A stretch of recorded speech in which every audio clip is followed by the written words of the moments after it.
Now on 105.9 FM and streaming worldwide on the WMAL app. O'Connor and Company. 6:07. It's O'Connor and Company. Larry O'Connor here, back. A lot of people wondering where I've been. Well, yesterday was the Met Gala, as you know, and it took me about a week to prepare my signature look. Now I'm back. Coming up at 6:35, Stephanie Lundquist Aurora, Fairfax mom, gives us an update on the insanity in Northern Virginia schools. 7:05, Dr. Kevin Roberts of Heritage Foundation. 7:35, Representative Brandon Gill taking it to NPR, giving an update on that defunding order. And then at 8:35, Alex Sawyer, Washington Times, on the Diddy trial. I was going to call you Diddy, Julie Gunlock, but I decided that no, probably shouldn't. Right. That's a bad idea, Larry.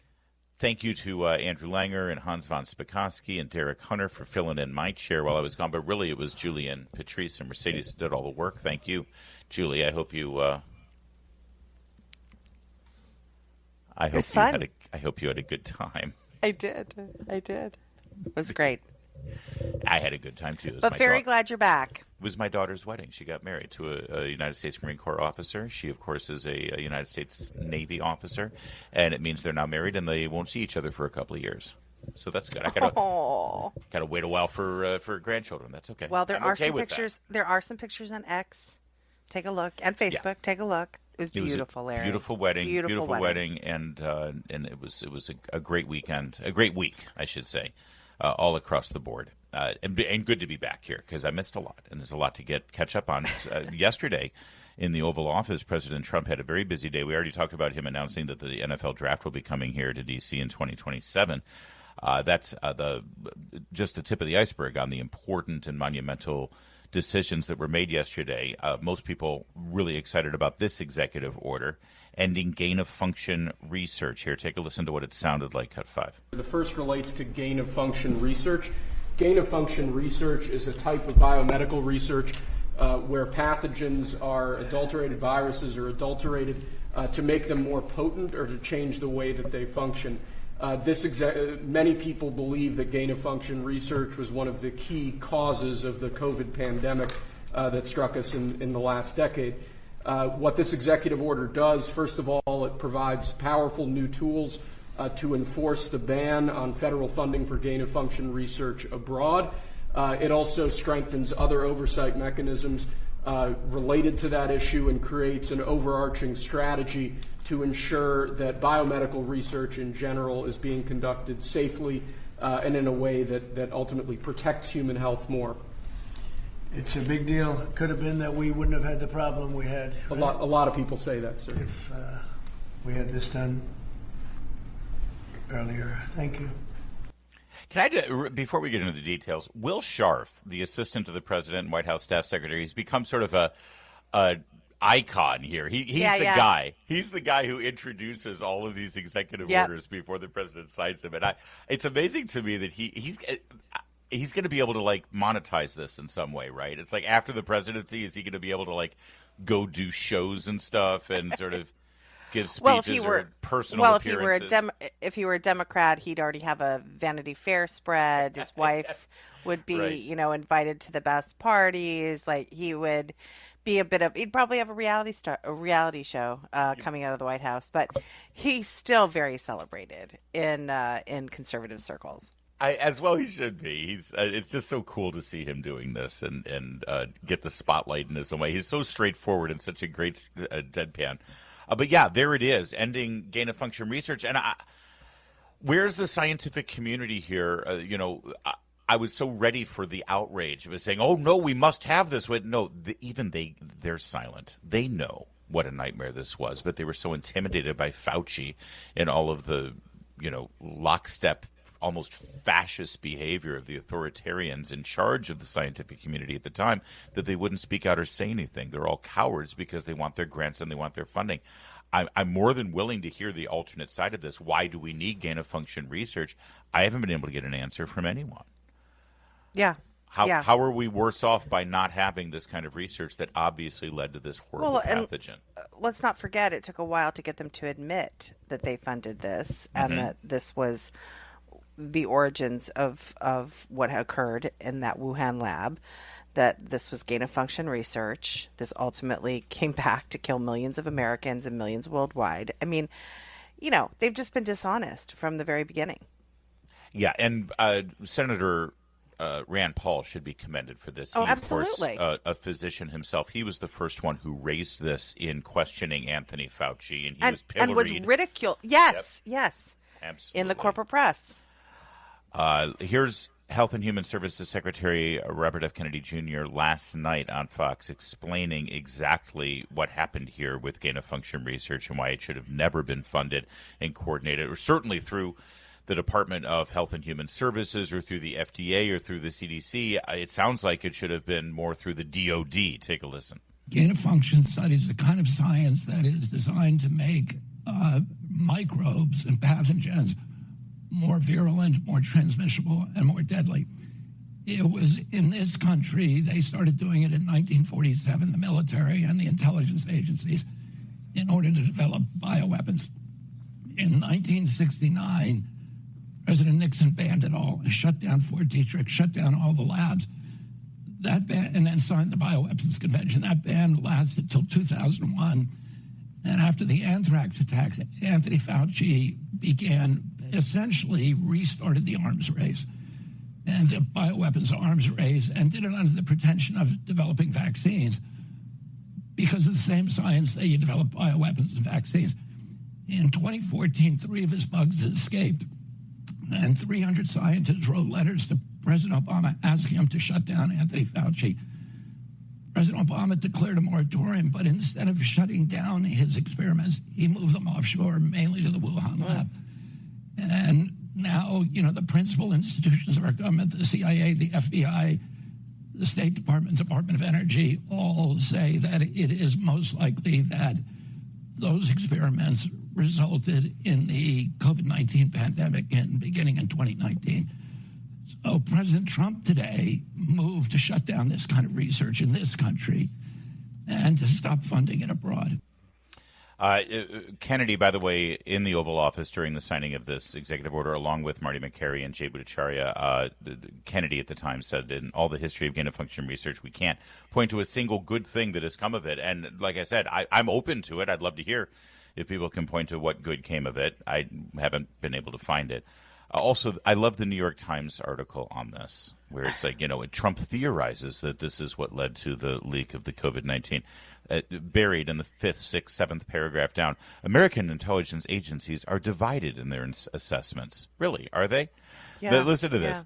The Department of Energy and FBI have endorsed the idea that the pandemic originated in the Wuhan lab. This year, the CIA said that it also favored the lab leak theory, but like the Department of Energy, had low confidence in that assessment. So, what's so weird about this is, Fauci is like a cartoon villain. Okay, he's like Dr. Evil. He's like, Dr. Doom. It really is amazing how what's come out. We've all known this for a lot of years, but you're seeing the corporate media finally coming around to some. Obviously, with this exception, this latest New York. I think you said it was a New York Times report, kind of hedging. But they continue to hedge. They try to find anything to just sort of blow a hole. And that's the problem when you have 19 intelligence agencies. You're going to get one of them to say, "Yeah, we're not sure about that." Oh well, they're divided over it. Stop. It's I'm sorry. Even Jon Stewart has figured it out. Again, yesterday would have been a great day for Anthony Fauci to pick up the phone and talk to all of his media darling pals and say, I want to go out there and make the case for gain-of-function research. And he didn't. And one must wonder why. It's not like he has to worry about prosecution. He got a pardon, a blanket pardon. It's 6:15. WMAL, making sense of the news. Live from the Home Paramount Pest Control Studios. Home Paramount, the leader in pest control since 1939. News out of Loudoun County Public Schools, a school system that currently allows for children of the opposite gender, opposite sex, to utilize locker rooms and bathrooms that don't match with how they were actually born. This, of course, a holdover from the Northam and McAuliffe administrations when Democrats were in charge of the Commonwealth, and they loved the idea of mixing genders with underage children. Don't know why they're so fixated on that, but that's the deal. And to be honest, Julie, we often think about the boy going into the girls' room and how horrible and intimidating and unsafe that is for the girls, how awkward it is for those girls, and how, as a father of daughters, I'm just insane about the idea of my young daughter seeing a fully intact young post-pubescent male naked against her consent, or having to disrobe against her consent in front of a boy, regardless of how that boy identifies or says they identify. We often lose sight of how traumatizing and intimidating and awkward and completely unacceptable this is for boys who have to deal with a girl going into the locker room. And that seems to be the case now, as reported by Nick Minnock at Channel 7. Take a listen. We're concerned. This Virginia father tells 7 News Loudoun County Public Schools is formally investigating whether his son committed sexual harassment after he and his 2 friends talked about being uncomfortable with the fact that there was a girl in the boys' locker room. He was questioning why there was a female in the male's locker room. The dad says a female student who identifies as a male has been using the boys' locker room for some time now. In March, after gym class, the female student used a phone to record his son and his friends in the Stonebridge High School boys' locker room. I believe that is an invasion of their privacy. According to LCPS's own policy, video and audio recordings are prohibited in school locker rooms. But it's his son, not the student that shot it, who is facing serious consequences because of that recording. Yeah, I don't think my son should be punished for expressing his First Amendment right and being able to ask questions. And the other boys were uncomfortable, and there was other boys and they were asking the same question. And it created a very uncomfortable situation. I think they're young, they're 15 years old, they're expressing their opinions, and now they're being targeted for expressing those opinions. So the boys are concerned and feel awkward and probably actually acted like boys do when they're awkward and embarrassed and such, and questioned why a girl is in the locker room, and now they're up on sexual harassment charges under Title IX. This is absolutely outrageous. And again, look, this is focusing on, of course, Loudoun County, where a girl was raped by a boy who claimed to be transgender, who transgender identified, walked into a girl's room, raped her. We know that story. That is a very well-documented story. And you'd think, well, you know what, maybe we're going to return to boys and girls' rooms. We're going to change the policy. No, they don't. They never learn. Doesn't matter how much suffering, how many kids are harmed by this. Loudoun County never learns. But I will warn people, you should know, there are unisex bathrooms in Alexandria, Virginia, in the public schools.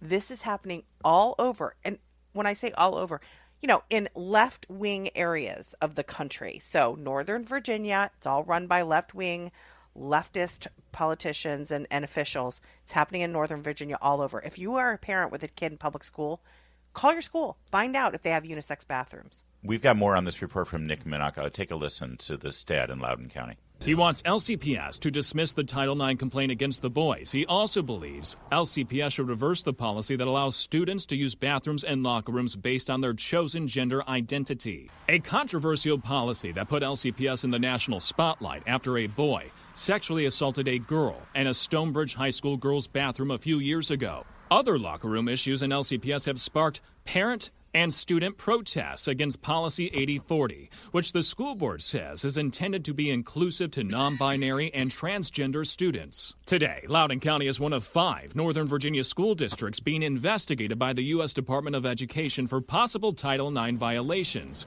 because of this policy. Another reason the family I spoke to thinks this investigation should be dropped. They have gotten a clear message from the president that this shouldn't be an issue. And now that they're dealing with it, and the fact that he can't express himself, it's very confusing. Last week, I sent an email to Loudoun County School Board Chair Melinda Mansfield and Superintendent Aaron Spence asking if they think it's acceptable for students to record other students in school locker rooms. I also asked them if they think students should be disciplined for expressing their discomfort and concerns that members of the opposite sex are using their school locker room. They have not answered our questions. In Ashburn, Nick Minnock, 7 News. Well, by standing by their policy and implementing their policy, they obviously think that that's exactly what should happen. And that is what's happening. And the parents, well, they need to continue to let their voices be heard on this, and maybe the governor can step in as well, or the attorney general. It's 6:23. Now on 105.9 FM and streaming worldwide on the WMAL app. O'Connor and Company. 6:37 on this Tuesday morning, back where I belong. Missed being here, but had to get the daughter married. You know how it is. Actually, I didn't know how it was until it happened, and it was rough. But we're back, and everything's fine. And I'm okay with being a father-in-law to a Marine Corps officer. Coming up in 30 minutes, 7:05, Dr. Kevin Roberts of Heritage Foundation, 7:35, Representative Brandon Gill, and then at 8:35, Alex Sawyer of the Washington Times. He's covering the Diddy trial, because Diddy. It's Larry O'Connor with Julie Gunlock. Julie, you're kind of the P. Diddy of our program. Would you cut it out? Well, no, I just mean you're an entrepreneur. You're, Yeah, going to go with this, I guess. Okay. Joining us right now is Stephanie Lundquist Aurora. She, of course, the head of the Fairfax chapter of the Independent Women's Network, and she's been trying to stay on top of Fairfax County Public Schools as much as possible. But boy, it's fast and furious over there, Stephanie. Thanks for joining us. Good morning, Larry, Julie. Thanks for having me. There's much to touch on, but I'd love for you to first begin with this idea of students being punished for wrongthink. This sounds very Orwellian. What's happening? Yes, it's awful.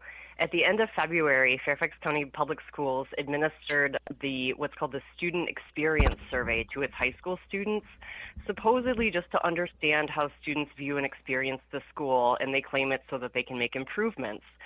And they promise on the website that this survey is going to be, and I'm going to quote from the website actually, remember, survey responses will be collected confidentially. Wow. Only aggregate student responses will be included in the reports.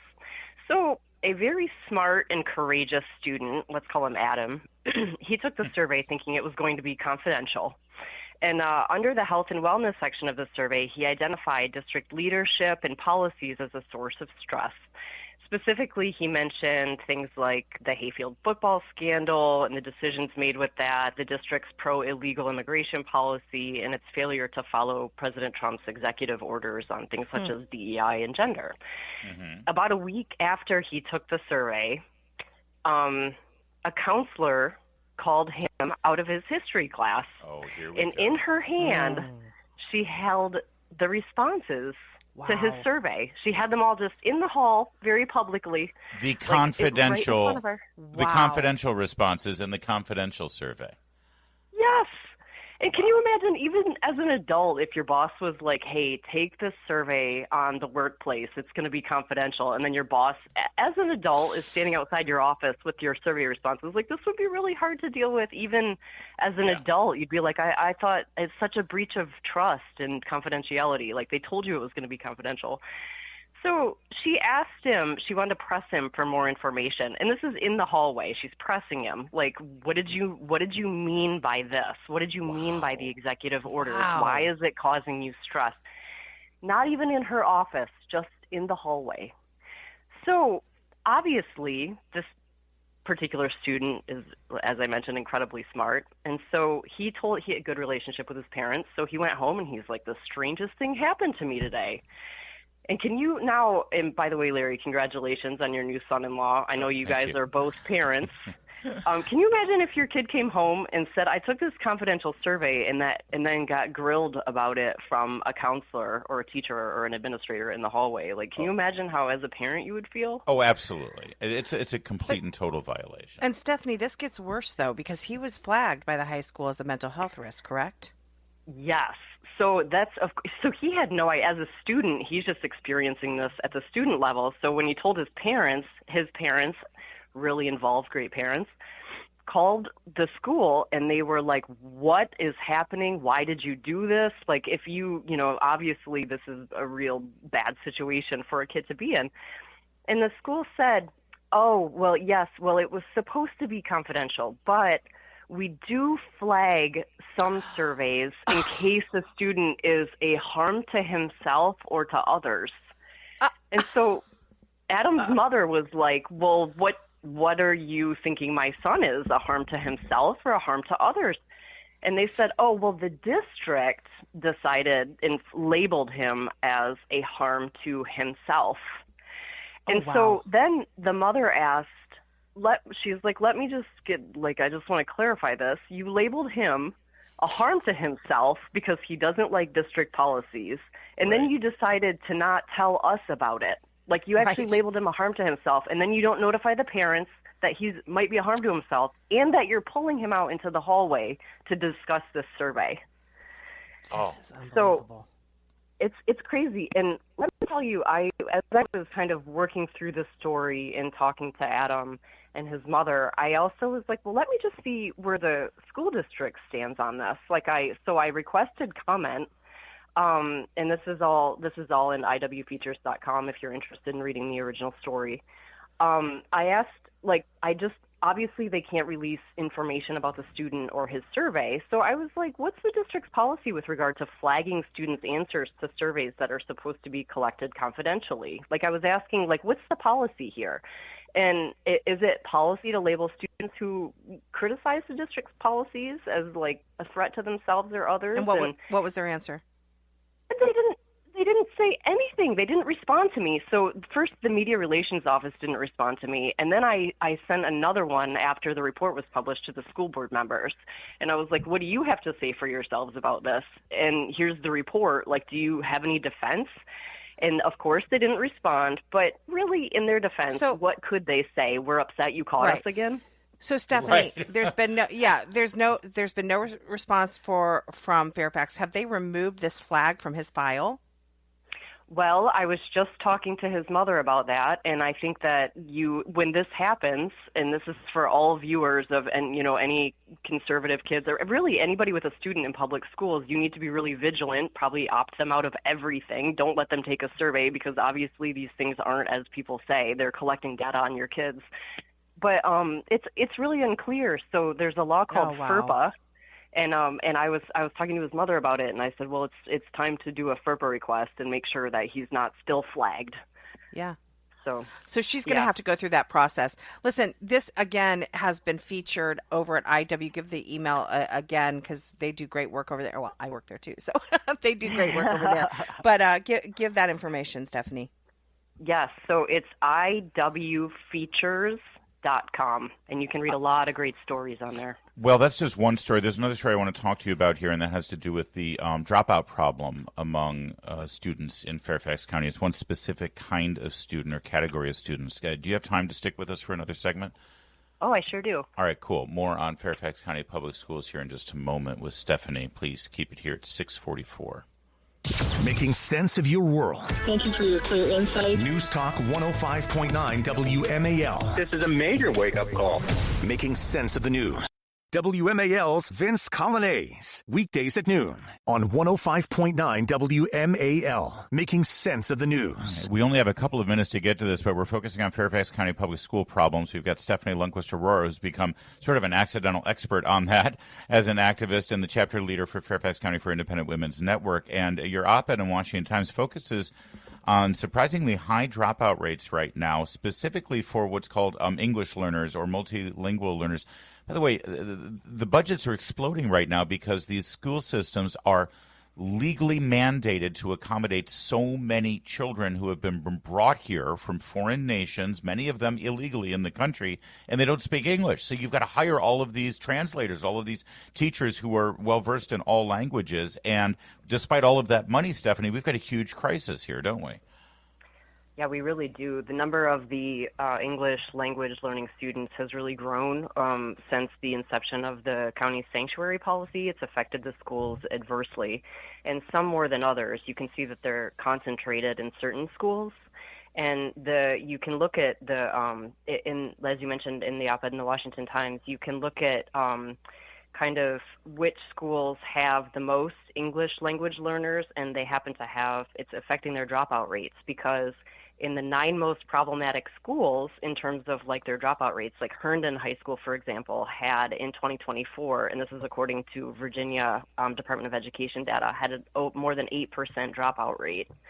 And out of the dropouts, there were 43 dropouts, and 40 of them were English as a second language students. Wow. Just as one example. Yeah. So you're seeing there's a huge disparity in high schools where Herndon, even though it has more than an 8% dropout rate, you look at, for example, neighboring Langley High School, and it has a 0.2% dropout rate. Yeah. Yeah. Stephanie, you have been following Fairfax County schools. I mean, your kids are in Fairfax County schools, and you are a relentless activist on this. Do you sometimes, just a quick question, do you sometimes feel it's overwhelming? I mean, I see all of the work that you do to follow these issues. I'm really amazed that you keep at it because it really is, it's never ending. Does it kind of get you down sometimes? It does. I mean, it does feel overwhelming, but at the same time, I feel like I'm, like you said, an accidental expert. Like I feel like I've been put here at this time and in this place, and a lot of people reach out to me, and it's kind of there's a community surrounding it, like a nice community of people who actually want to make the school better, not just be like, give it more money, but people who are like, let's improve education. Let's actually see what's happening in these public schools. And even though schools, I really am a huge advocate for school choice, and I think ultimately all roads should end there, but also there's going to be a lot of people in public education. So let's all work together and make it better. So in that way, I feel like it's inspiring to be part of it. Lord knows every time there's a school board election, we spend an inordinate amount of time on the candidates and on the issues, and we try our best. It feels like we're sort of, trying to scoop the beach into a bucket of, I don't know, using a teaspoon. I can't find the right metaphor, but it is you're fighting against the tide. So the best we can do is what we keep doing, Stephanie, which is draw attention to it, focus on it, tell the voters what's going on, and then let the elections fall where they may. And that's the best we can do, and you help us with this. So thank you very much for your work. And thanks for WMAL for shining the light on it. Thank you. It's 6:53. Making sense of your world. Thanks for taking my call. News Talk 105.9 WMAL. Greatly appreciated. Making sense of the news.